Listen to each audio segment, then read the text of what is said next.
Esta exposición viene a cargo de la doctora María de los Ángeles Espinosa. Ella es mexicana.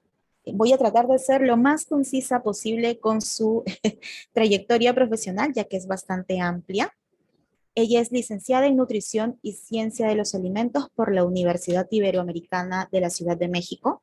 Tiene una maestría en Nutrición Clínica por la Universidad Autónoma de Barcelona y obtuvo el grado de doctora por la Facultad de Medicina de la Universidad Autónoma de Barcelona con entrenamiento en nutrición renal. Actualmente es investigadora en ciencias médicas del Departamento de Nefrología y Metabolismo Mineral, con reconocimiento como investigadora nacional del Consejo Nacional de Ciencia y Tecnología de México. Ella es jefa actualmente del área de nutrición renal del Instituto Nacional de Ciencias Médicas y Nutrición Salvador Subirán en la Ciudad de México. Cuenta con amplia experiencia como docente en la Universidad Autónoma Metropolitana y también de la Universidad Iberoamericana, y a nivel de posgrado de la Facultad de Salud Pública y Nutrición de la Universidad Autónoma de Nuevo León, y también del Instituto Nacional de Salud Pública en México. Es tutora a nivel de maestría y doctorado del programa de posgrado en Ciencias de la Salud de la Universidad Nacional Autónoma de México, y es autora de más de 40 artículos a nivel nacional e internacional relacionados con temas de nutrición en pacientes renales. Así también como capítulos del libro sobre la misma temática. Recientemente, con vínculos colaborativos en el Instituto Karolinska de Estocolmo en Suecia. Es coordinadora académica del Diplomado de Nutrición en el Paciente Renal COA, La Salle desde el año 2011, y también es consultora independiente en el Hospital Médica Sur. Como podrán escuchar, es una gran trayectoria profesional. Bienvenida, doctora María de los Ángeles Espinosa. Muchísimas gracias. ¿Sí me Sí, escuchan? Sí, doctora, ¿verdad? se escucha. Bien, muy bien. Pues voy a intentar en los próximos 45 minutos, si se puede menos mejor, porque creo que vamos un poquito atrasados, de hablarles de las ventajas de los suplementos hiperproteicos en el paciente renal, ¿sí? Ya vimos, o bueno, básicamente entrando en materia con la enfermedad renal crónica, hay algunas complicaciones propias de la enfermedad que generan que se van generando a lo largo de la evolución de la enfermedad, como todas las que vemos aquí enumeradas, pero yo he querido en la parte de hasta abajo resaltar el desgaste energético proteínico. Ya mis dos compañeros que estuvieron antes que yo, estuvieron hablando del desgaste energético proteínico y del ángulo de fase como una herramienta más para diagnosticar el estado de nutrición y la composición corporal del paciente con enfermedad renal. Pero quizá valga la pena recordarles que el desgaste energético proteínico es una condición de hipercatabolismo asociado a inflamación sistémica persistente, disminución de la masa muscular y disminución de la funcionalidad física. Es una mezcla entre sarcopenia y desnutrición como tal, pero que su característica más importante tiene que ver con una persistente inflamación sistémica.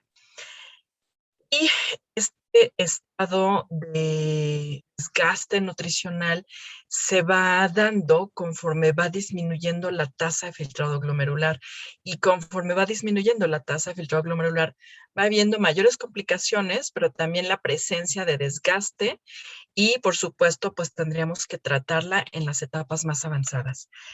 Eso no quiere decir que no se encuentre en etapas tempranas, simplemente es más común en las etapas avanzadas. Y como lo vemos en este esquema, el grosor de las flechas nos indica como la prevalencia de esta condición, de esta complicación de la enfermedad renal crónica, donde en las primeras etapas no suele ser tan frecuente y en las etapas más avanzadas empieza a ser mucho más frecuente. Aunado a la excreción urinaria de albúmina, puede favorecer la presencia de pues, más desgaste, la presencia de sarcopenia caquexia, que además en estados graves puede llevar al paciente a la muerte. ¿Qué tan prevalente es? Bueno, fíjense, en este estudio en el que tuve el gusto de participar hace un par de años, analizamos la prevalencia de desgaste por herramientas como evaluación global subjetiva o el índice de desnutrición e inflamación, mejor conocido como MIS, en todo el mundo. Y lo que se encontró a través de todo el mundo es que en etapas 3 a 5 sin diálisis, esta podía llegar a ser entre 11 y 54% de prevalencia. En etapas ya de diálisis de 28 al 54%. En trasplante renal, que parecería que no es tan frecuente porque pues ya estamos viendo que el paciente ya está trasplantado, ha recuperado su función renal, etcétera, llega a ser hasta el del 52% y en pacientes con lesiones renal aguda puede llegar a ser de una manera abrupta hasta el 82%. ¿Para qué practiza, entre otras cosas, el desgaste energético proteínico? Pues la anorexia. La anorexia es muy común, es algo que hace que esta condición se manifieste de maneras diversas. Y en este resumen de diferentes estudios de la prevalencia de anorexia, vemos que los pacientes con hemodiálisis, que son los que están con morado, los pacientes con diálisis peritoneal, que son los que están como con verde, y estos que están en color como más marrón, color ladrillo.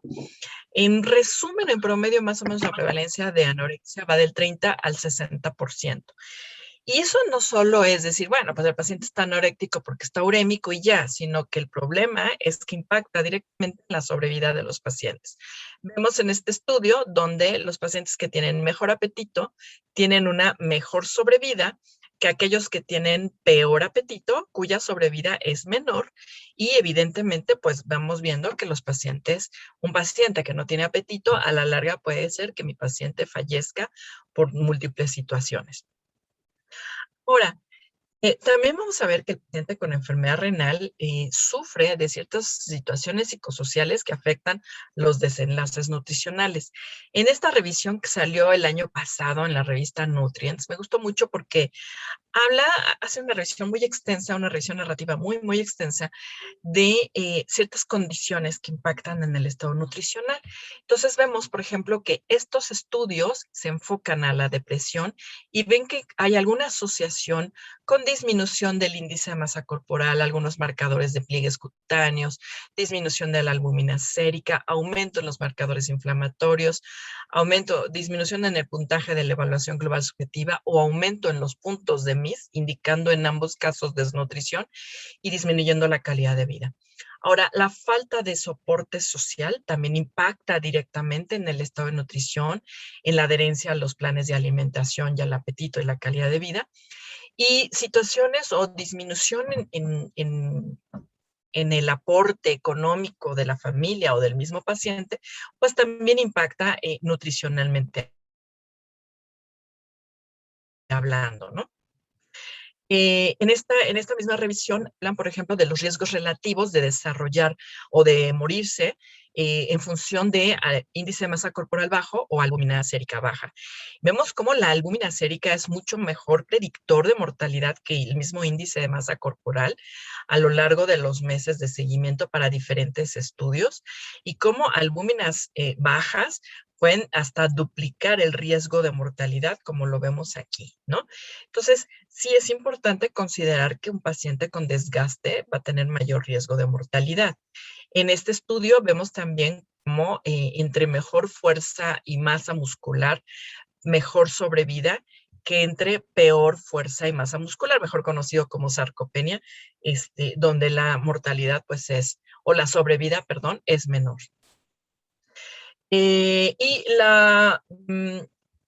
esta última revisión, bueno, en este último cuadro de este artículo que se publicó el año pasado, nos hablan de cuáles son los parámetros nutricionales que más se asocian a mortalidad según estos estudios, y pues vemos como el índice de masa corporal o la disminución de la circunferencia muscular de brazo, la disminución de albúmina o prealbúmina, la disminución en la ingestión energética, y de ahí que quiero empezar a hablar ya de mi tema en concreto, que son las que más se asocian a mortalidad.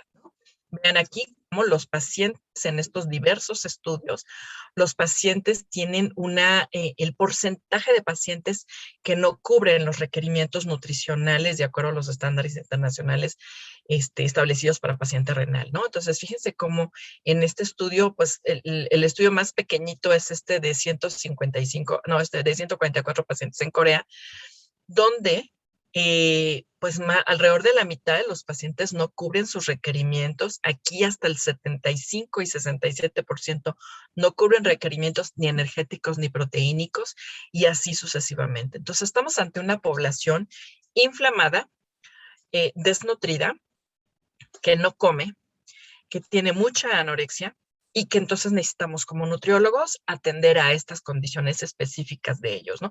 Que están deprimidos, que no tienen dinero, que no tienen soporte social, etcétera. ¿Sí? Entonces, bueno, no me voy a entretener porque esto ya se mencionó. Las guías internacionales actuales hablan de qué es lo que más se recomienda como herramientas de tamizaje nutricional. Ellos dicen que prácticamente cualquier herramienta de tamizaje nutricional es útil, siempre y cuando pues tenga alguna de estas dos preguntas: una disminución inmunitaria del peso o una inadecuada ingestión por vía oral. Ahí ya tenemos un paciente con riesgo nutricional. Para la evaluación nutricional nos recomiendan un montón de herramientas, como la evaluación global subjetiva en etapas en donde no están dializándose, o el MIS en pacientes que ya se han dializado, seguidos a lo mejor de algunas otras técnicas de composición corporal, como las que acabamos de ver hace un momento, una entrevista de nutrición, herramientas ya ampliamente conocidas por los nutriólogos. Entonces, entrando en materia, ¿cuáles serían las características de la dieta o las recomendaciones del paciente con enfermedad renal crónica? Los objetivos son realmente muy ambiciosos, desde mejorar o mantener el estado nutricio del paciente, o disminuir la acumulación de productos nitrogenados, o minimizar el riesgo de morbimortalidad por desnutrición, o reducir el catabolismo proteínico, que es muy típico del desgaste energético proteínico, normalizar el desequilibrio hidroelectrolítico y controlar la presión arterial. Y en caso de que mi paciente no esté en diálisis, pues intentar retrasar el inicio de diálisis lo más que sea posible. Entonces aquí viene un resumen de lo que establecen los lineamientos actuales en cuanto a las recomendaciones energéticas. Vemos que en todas las etapas de la enfermedad renal, con o sin diabetes, la recomendación de energía va de 25 a 35 calorías por kilogramo de peso. Y lo que se va modificando realmente es el aporte proteínico. Va desde 0.55 a 0.6 gramos de proteína por kilogramo de peso al día. Si tienen diabetes, incrementa un poquitito más porque se restringen un poco los carbohidratos, entonces tendrá que aumentar ligeramente la proteína de 0.6 a 0.7 gramos por kilogramo de peso al día. Y en pacientes en diálisis peritoneal o hemodiálisis, la recomendación va de 1 hasta 1.2 gramos por kilogramo de peso al día. Fíjense cómo en la etapa en diálisis es prácticamente el doble de la recomendación de pacientes que no se están dializando. Y llegar a cubrir los requerimientos en estos pacientes cuyos requerimientos proteicos son altísimos es todo un reto para el nutriólogo, y de ahí la importancia de los complementos ricos en proteínas. En cuanto a sodio, potasio y fósforo, bueno, sodio siempre va a ser restrictiva en sodio de manera crónica, y potasio y fósforo se va a ajustar de acuerdo a las concentraciones séricas del paciente.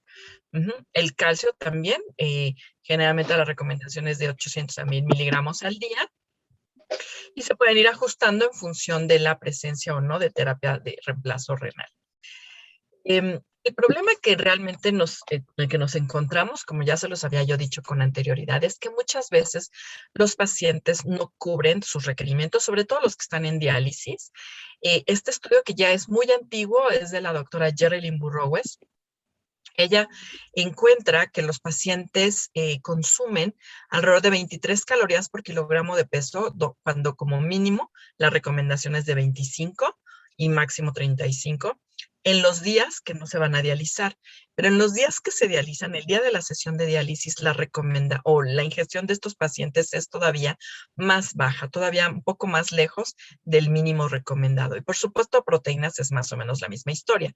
El día que se dializa llega a ser de 0.90, y el día que no se dializa un poquitito más, pero esto no se acerca ni siquiera a la recomendación mínima para pacientes en diálisis.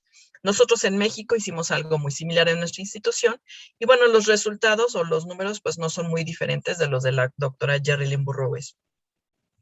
Les quiero enseñar esta tabla del estudio de la doctora Burrows, donde ella estratifica a la población de acuerdo al apetito, y ella encontró que, ejemplo, el día que el día de diálisis, los que tienen el mejor apetito del mundo apenas llegan a cubrir 23 calorías por kilogramo de peso, y los que tienen el peor apetito llegan a cubrir apenas 17 calorías, o sea, casi la mitad, digamos, de los requerimientos de los pacientes, ¿no? Mientras que el día de diálisis parece que mejora un poquito esta ingestión, independientemente del apetito que tenga nuestro paciente, ¿no? Ahora, respecto a la proteína, pues es muy similar. El día de diálisis, los que tienen por apetito no llegan a cubrir ni un gramo de proteína por kilogramo de peso, y los que tienen el mejor apetito se le acerca un poco, pero sigue siendo por abajo del gramo de proteína. Esto es el día de diálisis. El día de no diálisis pareciera que no afecta tanto, pareciera que consumen un poco mejor, ¿no?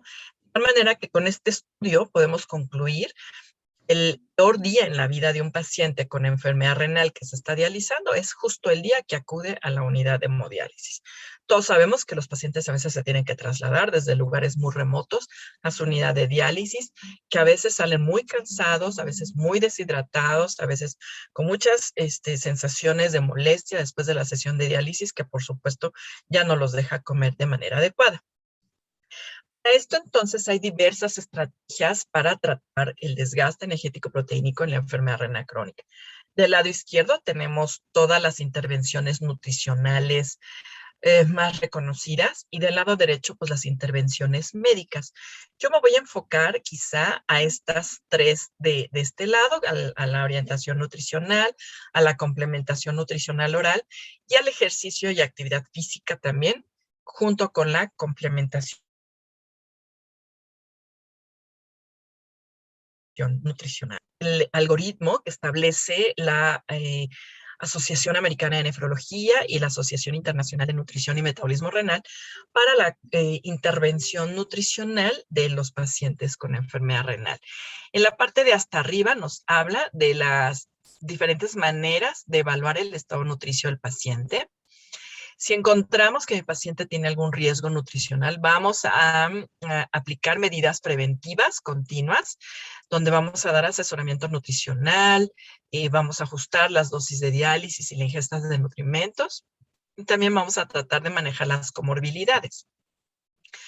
Si mi paciente tiene un riesgo nutricional o tiene algunas otras condiciones que nos lleven a pensar que se puede complicar, porque tiene poco apetito, una mala ingestión, etcétera, pues hay que evaluar de cuánto está haciendo esta ingestión nutricional, si es menor de 30 calorías por kilogramo de peso, o si en proteínas es menor a 1.2 o a 1 gramo por kilogramo de peso, y si no está en diálisis, si esta es menor a 0.7, pues ya es momento de dar algún tipo de complementación nutricional oral, ¿no? Entonces, iniciaríamos la suplementación nutricional oral específica para la enfermedad renal crónica, es decir, no cualquier complemento nutricional, sino que tiene que estar muy enfocado a la enfermedad renal crónica, en donde las etapas tempranas tiene que ser un complemento bajo en proteínas y en las etapas tardías un complemento alto en proteínas, que se puede dar en casa o durante el tratamiento en diálisis o en comidas específicas en el centro dialítico, ¿sí? Si mi paciente mejora, bueno, pues ya nada más hay que controlarlo. Pero si no mejora, tendríamos que intensificar la estrategia nutricional, a lo mejor con darle alguna sonda de alimentación enteral o algo así, y además con terapias complementarias como estimulantes del apetito, intervenciones antiinflamatorias, a lo mejor dar omega 3, a lo mejor ayudar a que haga un poco de actividad con ejercicio de fuerza para que mejore la masa muscular, etcétera. Entonces, es como el algoritmo que nos establece la Asociación Americana de Nefrología y la Asociación Internacional de Nutrición y Metabolismo Renal. Más o menos lo mismo, se publicó un poquito antes, en el 2017, pero justo nos dice que si mi paciente no cubre los requerimientos, nuestra primera línea de ataque será una complementación nutricional oral. Entonces, vemos que hay diferentes maneras de darle soporte al paciente, pero nos vamos a enfocar a la complementación nutricional oral, porque es la que es más fácil de llevar a cabo, porque las demás son o más invasivas o no tan efectivas.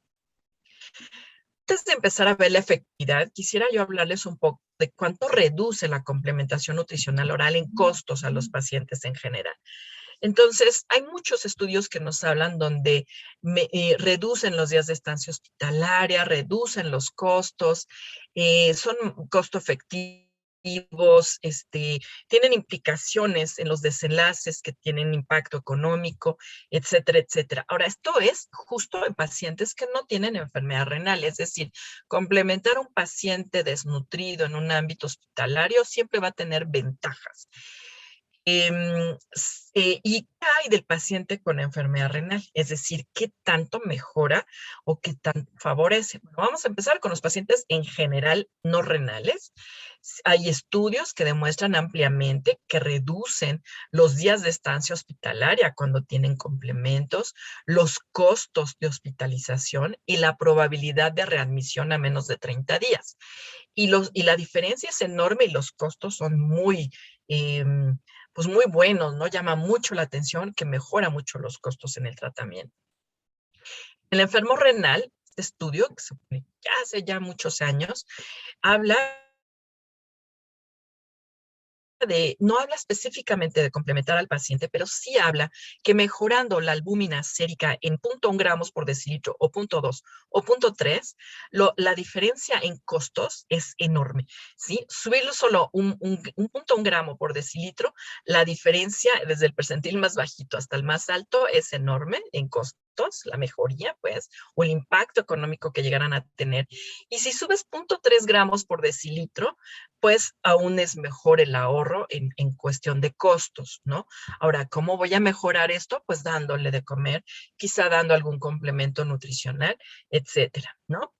¿Para qué complementos podemos dar? Bueno, hay diferentes tipos de complementos.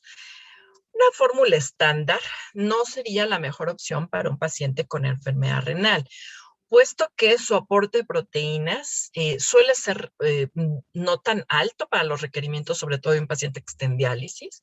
Puede ser útil para un paciente que no esté en diálisis porque su aporte de proteínas es bajo, pero su índice glucémico suele ser alto. Los omega no tienen omega 3 o tienen muy poquitos. Tienen altas concentraciones de minerales y de volumen. Su densidad energética no es tan alta y suelen no tener fibras prebióticas, ¿no? En cambio, ya existen complementos nutricionales que están diseñados específicamente para las demandas. Si mi paciente está en diálisis, hay complementos que son ricos en proteínas, pero si no está en diálisis, también hay complementos que son bajos en proteínas. Su índice glucémico suele ser bajo, son ricos en ácidos grasos omega 3, que son potentes antiinflamatorios, tienen pocas concentraciones de minerales, pueden estar más concentrados con una densidad calórica alta y por supuesto vienen adicionados con fibras prebióticas que ayudan mucho a la salud intestinal de los pacientes. Entonces, se recomiendan complementos nutricionales de preferencia específicos para pacientes renales o que tengan estas características en concreto. Sé que el tema de mi plática no tiene que ver con pacientes que no están en diálisis, solo les quiero hablar de este estudio que me llamó la atención y que me gustó mucho sobre la efectividad de un complemento bajo en proteínas en un estudio en concreto. Fue un estudio en el cual estudiaron 30 pacientes, eran 25, no me acuerdo muy bien, y lo que hicieron fue darles un complemento durante 24 semanas bajo en proteínas y un grupo control al que no se le dio nada. Y vemos cómo la ingestión de proteínas de los pacientes que consumían este complemento era menor. Recordemos que en los pacientes que no están en diálisis, el aporte de proteínas tiene que restringirse para preservar la función renal, entre otras cosas.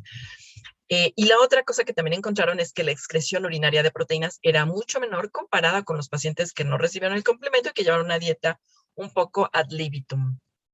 Pero además encontraron cambios interesantes metabólicos en el paciente. Por ejemplo, en el grupo control, todos estos marcadores de control metabólico se incrementaron, tenían peores niveles de colesterol y de triglicéridos, aumentó la tasa disminuyó la tasa de filtrado glomerular, el nitrógeno ureico incrementó, mientras que aquellos pacientes con un complemento bajo en proteínas tuvieron mejor control metabólico. que, dicho sea de paso, también favorece al enlentecimiento de la progresión del daño renal, ¿no? Entonces, la conclusión de este estudio fue, perdón, pensé que eran 20 y tantos pacientes, son casi 100, son un poquito más de 100 pacientes, y que el suplemento mejoró la adherencia a una dieta baja en proteínas, reduce la excreción de proteínas en la orina en los pacientes con enfermedad renal crónica, y mejora o se estabiliza la función renal, digamos, ¿no? Bien. Ahora, hablando ya de pacientes que están en diálisis, donde requieren complementos ricos en proteínas, quiero hablar un poquito de en qué momento es necesario, ¿no? O qué ventajas tienen estos complementos nutricionales. Este es un estudio ya muy antiguo de la doctora Lara Pupin, en la cual ella compara 3 grupos de pacientes. Un grupo de pacientes control, a los que no se les hizo nada, un grupo de pacientes que se les dio nutrición parenteral intradialítica y un grupo de pacientes a los que se les dio complementación nutricional intradialítica. Y evaluó el metabolismo de la proteína del músculo del antebrazo, ¿no? Entonces, hacia arriba de anabolismo. Entonces, durante la sesión de diálisis, vemos que al grupo control, pues siguen estando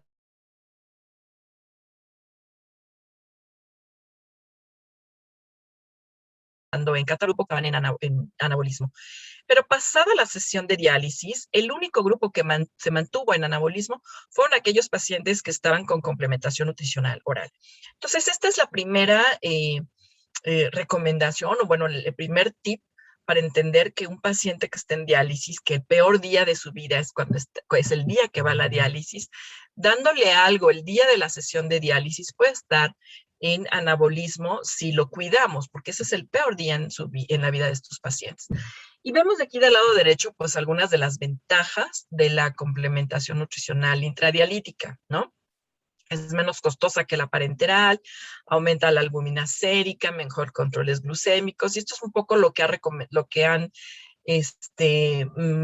sugerido y demostrado otros investigadores. Entonces, ¿qué dicen las guías respecto a la complementación nutricional específica para paciente renal? ¿A quién hay que dársela? Pues a cualquier paciente que tenga riesgo de desgaste.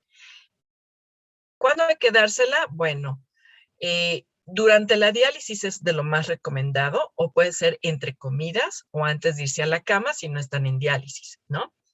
¿O qué tanto? Bueno, primero hay que entender que la complementación no suple la alimentación, es decir, solo la debe de complementar.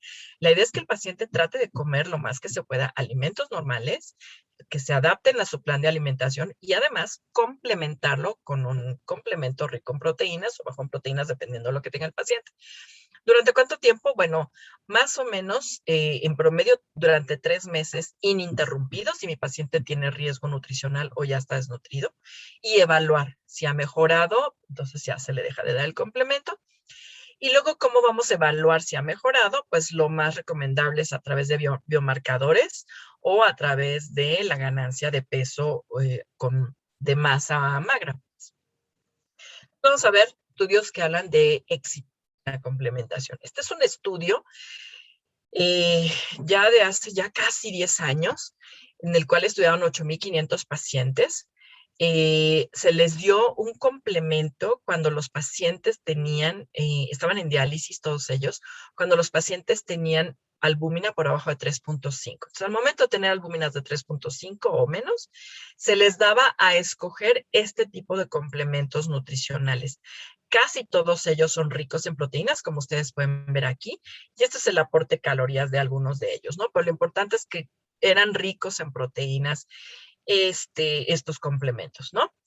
Y se les daba en forma de barra o de jugos, etcétera, ¿no? Y se parearon a un grupo de pacientes que no lo recibieron, es decir, la mitad recibieron el complemento y la otra mitad no recibieron el complemento porque no querían o no les gustaba o simplemente pues no les interesaba, ¿no? Y se encontró que disminuía el 34% de riesgo de fallecer al año de seguimiento con el grupo que llevó complementación, cualquiera de estos complementos. Aquí lo vemos en esta gráfica. pacientes que recibieron el suplemento tenían una mejor sobrevida que aquellos que no recibieron el suplemento.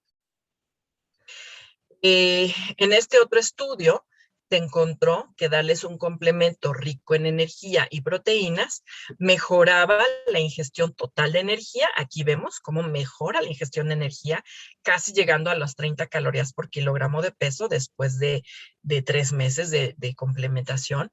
Y también mejora el aporte de proteínas, ¿sí?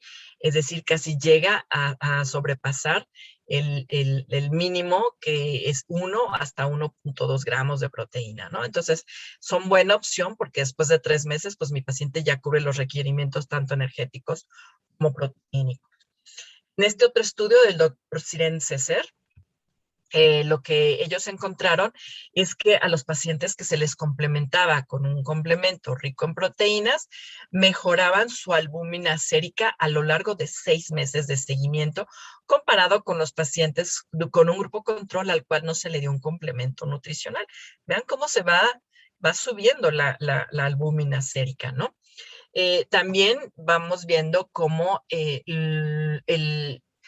aumenta, perdón, disminuye el número o el porcentaje de pacientes que tienen albúminas bajas. Este es el grupo complementado.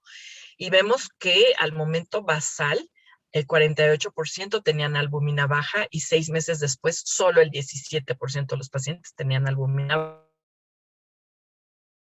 baja, pero no fue estadísticamente significativo. Y lo que sí fue significativo es el porcentaje de pacientes con albúmina baja en alguno de los dos grupos, siendo estadísticamente significativo. Y también la otra cosa que ellos demostraron es qué tanto subían marcadores de composición corporal el grupo complementado versus el grupo que no se complementó. Entonces mejoraban la masa celular, el índice de masa corporal, el peso seco era mejor, etcétera, etcétera. Entonces, complementar a los pacientes desde el punto de vista nutricional con dietas ricas en proteínas, pues les ayuda muchísimo. En este otro estudio, evaluaron la adherencia al tratamiento dialítico. Entonces, ¿qué pasaba? A estos pacientes les daban un complemento durante la sesión de diálisis. Y resulta que los pacientes empezaron a ir más a su sesión de diálisis, es decir, no dejaban pasar su sesión de diálisis porque justo les daban de comer, ¿no? Les daban un complemento nutricional, les daban soporte nutricional. Entonces aquí vemos que al final del tratamiento había menos pacientes que faltaban a su sesión de diálisis comparado con los controles. Y por supuesto, el porcentaje de pacientes que morían pues era menor en el grupo de los pacientes que recibían complementación nutricional versus los que no se complementaban. Entonces, hay muchos más estudios que pudieran hablar justo de esto. Para no entrar en estudio por estudio, pues les presento un metaanálisis donde analiza un montón de estudios, el mismo desenlace, y en este caso evaluaron las concentraciones de albúmina sérica después de la complementación nutricional con dietas ricas en proteínas o con complementos ricos en proteínas. Y si se fijan, bueno, algunos estudios no mejoran, pero la gran mayoría sí mejora la albúmina sérica, y en promedio la mejoría de la albúmina es hasta de 1.58 gramos por decilitro después del tratamiento. O sea, es el incremento de la albúmina basal, ¿no? Si tenían 2, pues al final del estudio tenían ya 3.58, por ponerles un ejemplo, ¿sí? Lo mismo también para el índice de masa corporal, también ayuda a mejorar el índice de masa corporal, y lo que no ayudan mucho es como el control del fósforo, ¿sí? Claro, los complementos no están hechos para controlar el fósforo, están hechos para mejorar el estado de nutrición, entonces no hay que considerarlos como una estrategia para mejorar la hiperfosfatemia o inclusive la hipercalemia de los pacientes. Ahora, hay que recordar también que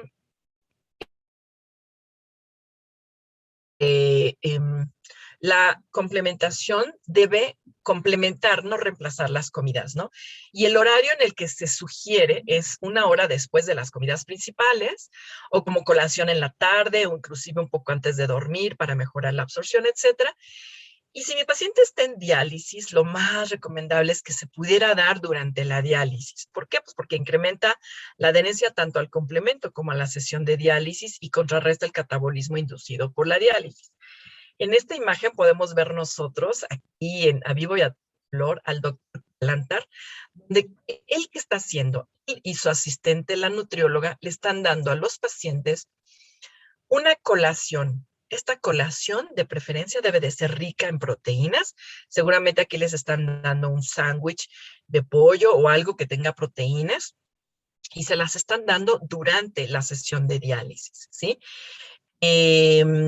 Ahora con lo del COVID, definitivamente pues es un poco difícil eh, poder continuar con esta estrategia en todas las unidades de diálisis del mundo, porque el paciente se tiene que quitar el cubrebocas para alimentarse. Y esto en muchas unidades de diálisis ya está prohibido. Supongamos que no estuviéramos en época de COVID. Siempre se recomienda que el paciente pudiera comer durante la sesión de diálisis. Hay muchas ventajas propuestas, pero quizás todavía se mantienen un poco renuentes a la complementación durante la diálisis, según este estudio del mismo doctor Kallantar y el doctor Kissler.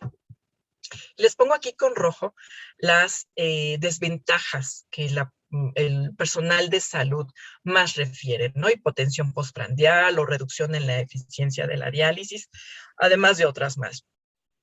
Hay estudios, ya no se los traje porque me iba a extender un poco más, en donde se ha intentado abordar qué tan frecuentes son los periodos de hipotensión intradialítica o qué tan frecuente es que mi paciente tenga riesgos de broncoaspiración, etcétera, y no se ha reportado así de manera explícita.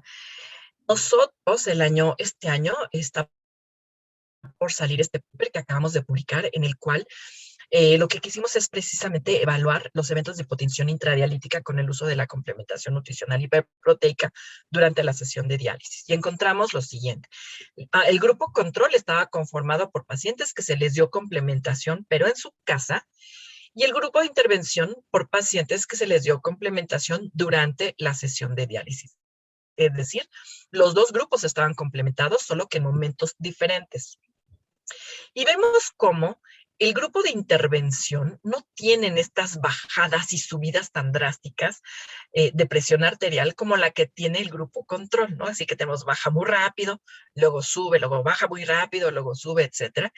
Mientras que los pacientes con intervención tenían una presión arterial a lo largo de toda la sesión de diálisis mucho más armónica. Recordemos que ellos llegan siempre hipertensos y tienen que salir con menos presión arterial. Y aquí del lado derecho tenemos estas gráficas de Kaplan y Meyer donde vemos la frecuencia de eventos de hipotensión intradialítica. Esto es por protocolo y por intención a tratar, es decir, los que terminaron el estudio y los que no lo terminaron.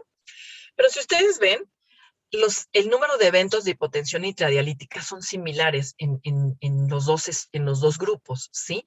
Sin ser estadísticamente significativos, es decir, no tienen más eventos de hipotensión intradialítica los que se alimentan durante la sesión de diálisis o los que lo hacen ¿cómo se llama? En su casa, ¿no? Entonces aquí demostramos que no se documentan mayores eventos de hipotensión intradialítica en el grupo de pacientes que están complementados durante la sesión de hemodiálisis. Entonces, bien, durante la sesión de hemodiálisis podemos hacer dos cosas, ¿no? O sea, podemos comer, que eso sería lo ideal. Ahorita en época de pandemia es bien complicado, pero bueno, podríamos comer, pero también podríamos hacer ejercicio como este paciente que está haciendo las dos cosas. O podemos solamente comer como esta señora, esta adulta mayor, que pues vemos que le está entrando con singular alegría a su colación y su complemento. Les dan a veces un complemento, a veces solo les dan una bebida, etcétera, ¿no? Si yo fuera paciente, pues a lo mejor diría, pues a mí nada más denme de comer. Ay, no me pongan a hacer ejercicio, solo denme de comer porque así me siento más cómoda. Pero en realidad ponerlos a hacer actividad física, además, mejora muchísimo la fuerza muscular y la funcionalidad física.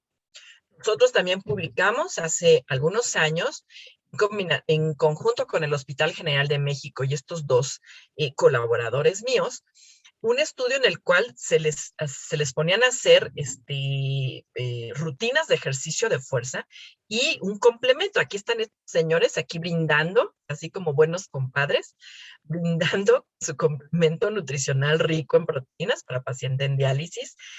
Y bueno, encontramos que mejoraban mucho. Había un grupo que solamente hacía ejercicio y un grupo que hacía ejercicio y complementación. En ambos grupos les fue muy bien, muy, muy bien. Y entonces aquí los vemos, ¿no? Haciendo ejercicios de fuerza. Y después decidimos combinarlo con ejercicio aeróbico. Aquí están estos pacientes haciendo, ¿cómo se llama? Bicicleta fija. Y reportamos en este estudio el efecto de la complementación nutricional en marcadores de funcionalidad física, ¿sí?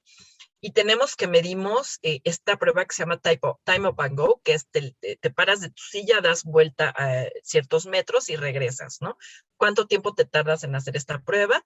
¿O cuánto tiempo te tardas cuántos metros recorres durante 6 minutos? ¿O cuánto tiempo te tardas en sentarte y pararte de una silla sin detenerte del descansabrazos? ¿O cuánta fuerza aprietas con un dinamómetro? Lo que encontramos fue lo siguiente. Teníamos 3 grupos, solo complementación con proteínas, complementación y ejercicio de resistencia y complementación y ejercicio aeróbico. Y vemos que los 3 grupos disminuía el tiempo en esta prueba de Time Up and Go. O sea, eran más rápidos, más ágiles después del tratamiento. El tratamiento duró también 3 meses. ¿Cuántos kilómetros o cuánta distancia recorrían? Todos los grupos mejoraban la distancia, solo que el grupo de complementación, la distancia que mejoran no es tan espectacular como el grupo de resistencia o el grupo de aeróbico, ¿no? Donde la distancia fue mucho mayor para el estándar con el que empezaron. ¿Cuánto tiempo se tardan en subir y bajar o pararse de la silla varias veces? Bueno, pues todos redujeron su tiempo en el que se paraban, es decir, tenían más fuerza en sus piernas. ¿Y cuánto apretaban? Todos los grupos mejoraron la fuerza de prensión de mano. Entonces, la complementación combinada con ejercicio mejora muchos marcadores funcionales y evidentemente pues pueden disminuir la sarcopenia propia de estos pacientes.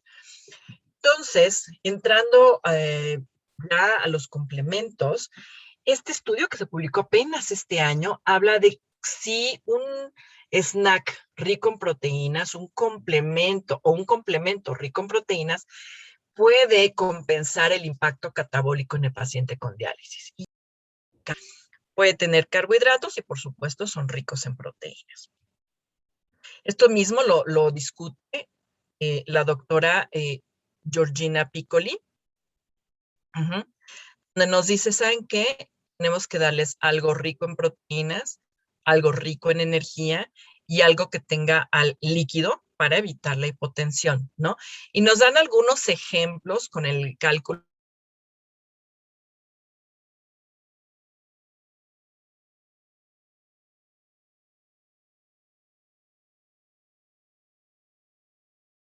una buena cantidad de proteínas y un buen aporte de calorías, ¿no? Que eso es lo que estamos siempre buscando en estos pacientes. Algunos ejemplos de lo que se hacen en unidades de diálisis, pues les dan una colación, un yogur, una gelatina y unas galletas.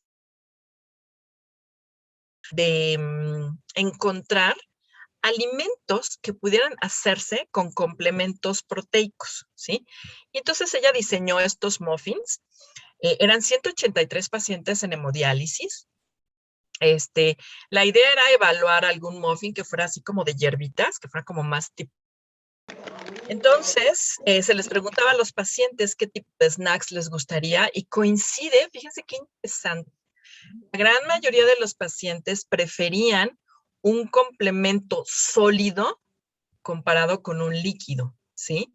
Y de sabor, la gran mayoría preferían que fuera un poquito salado en lugar de dulce. Entonces, a partir de ahí, ellas decidieron hacer los muffins, uno, bueno, con proteína de suero de leche y, por supuesto, uno con proteína de soya. El que tenía más proteína era el que tenía proteína de suero de leche y los tuvieron, bueno, diseñaron estos complementos. Todavía no sale la segunda parte de este estudio, en el cual vamos a ver la eficacia o la efectividad, digamos, de este snack hecho a base de proteínas, de diferentes fuentes de proteínas.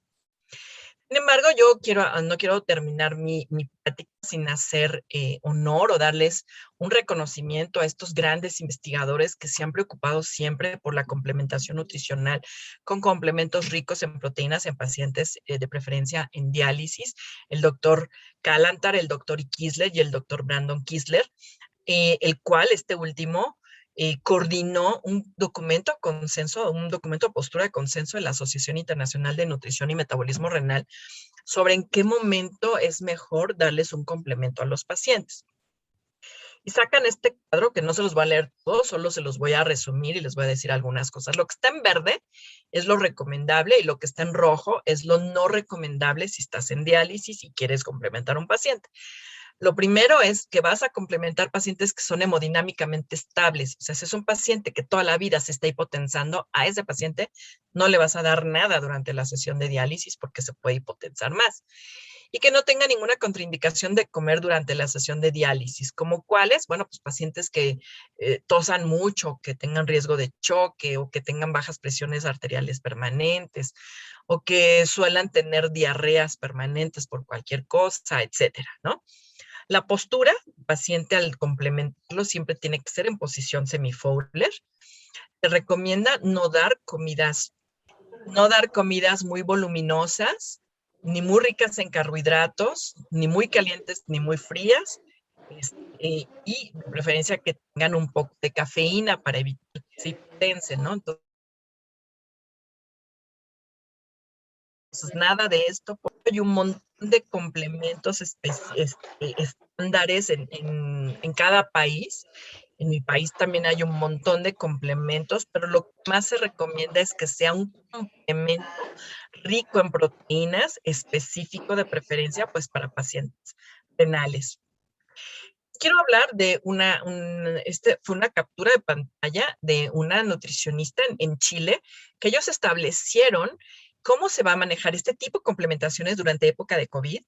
Y entonces ellos dicen que, bueno, pues la Sociedad Chilena de Nefrología, en relación a las colaciones, establece lo siguiente, que los pacientes deben de estar con mascarilla o con cubrebocas durante toda la sesión de diálisis y obviamente la ingesta de alimentos pues impide cubrir con esta normatividad. Entonces, en las unidades de diálisis ya no se van a preparar alimentos, sino que el paciente tendrá que llevar sus colaciones o sus complementos desde su casa. Y ellos sugieren eliminar la colación durante la sesión de diálisis en época de COVID. Y esto es bien triste, porque no solo la COVID se ha llevado vidas humanas, hemos perdido oportunidades laborales, etcétera, sino que además ahora está impidiendo que los pacientes se puedan alimentar durante la sesión de diálisis, que además ya vimos que es una estrategia segura. No se van a preparar tampoco alimentos y lo que sí se puede hacer, que esto sí que es interesante, es entregar la colación o entregar el complemento a la salida de la sesión de diálisis. Entonces le entregamos un complemento y que el paciente se lo vaya tomando en camino a casa para que los efectos catabólicos de la terapia dialítica sean menores. Pasa con el paciente con trasplante renal? ¿Ellos también necesitarán complementos ricos en proteínas? Bueno, hay que considerar que el paciente en trasplante pasa por dos periodos, el periodo inmediato post-trasplante y el periodo en el cual ya es un periodo crónico. Promover la cicatrización, promover el anabolismo, prevenir las infecciones, etcétera.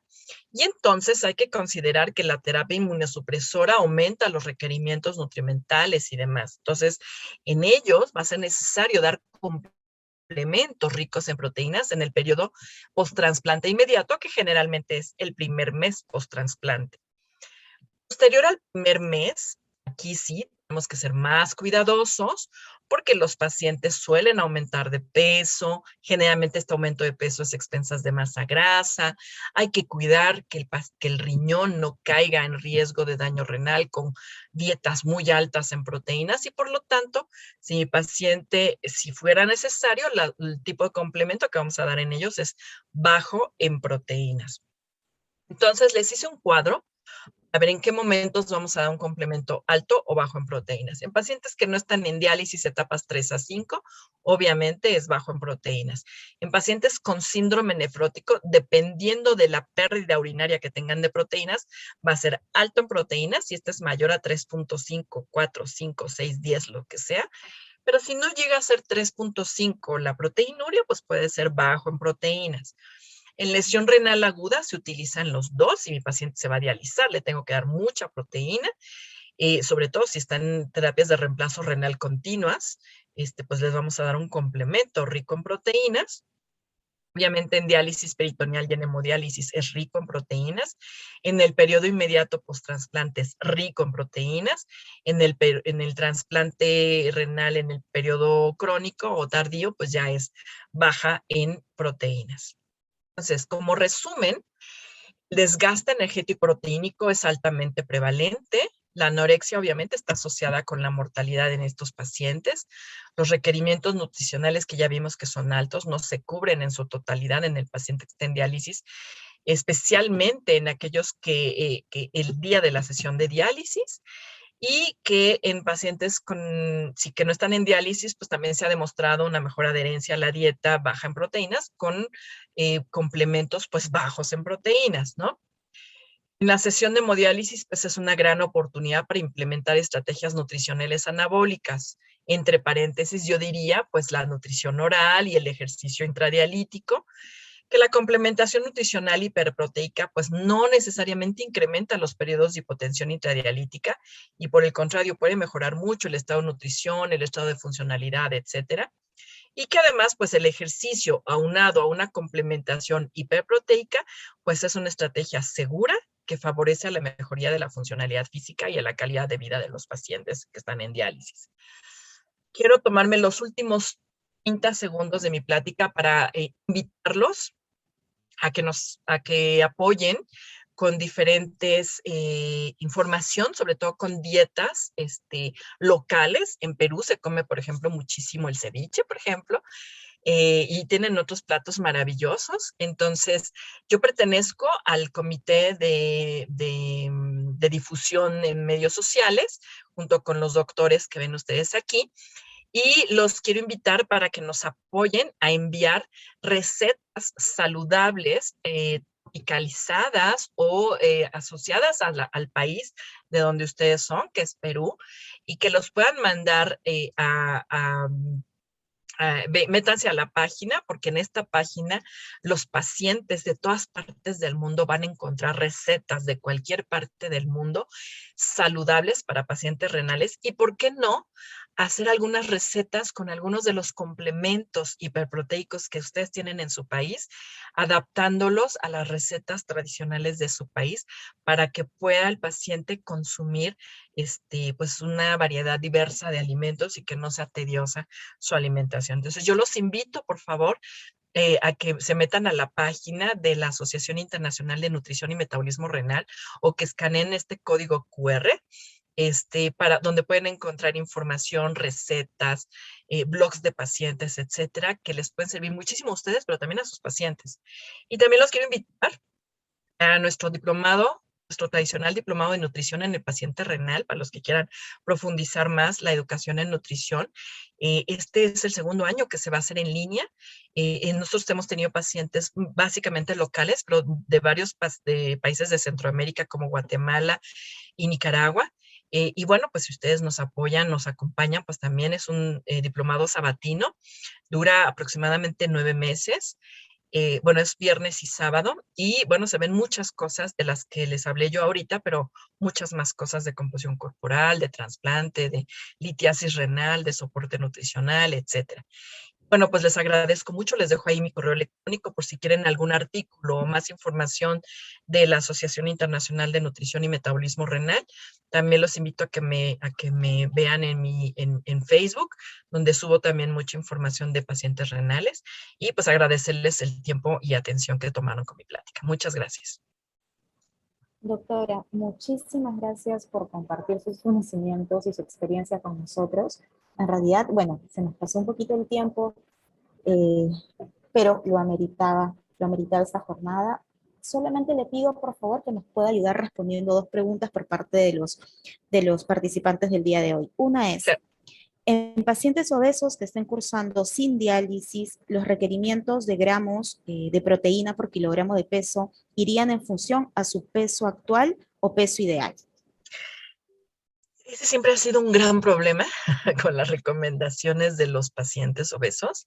Las guías siempre dicen que con peso ideal. Sin embargo, cuando el peso ideal está muy lejano del peso actual, se puede recomendar un peso ajustado, puede ser un peso intermedio entre el ideal y el actual, siempre con miras a tratar de llevar al paciente a peso ideal a lo largo de los meses de tratamiento.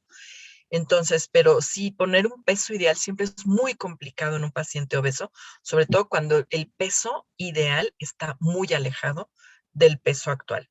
Si no está muy alejado, si es un paciente con un IMC de 28, que no es tan obeso, pues podríamos manejar un peso ideal.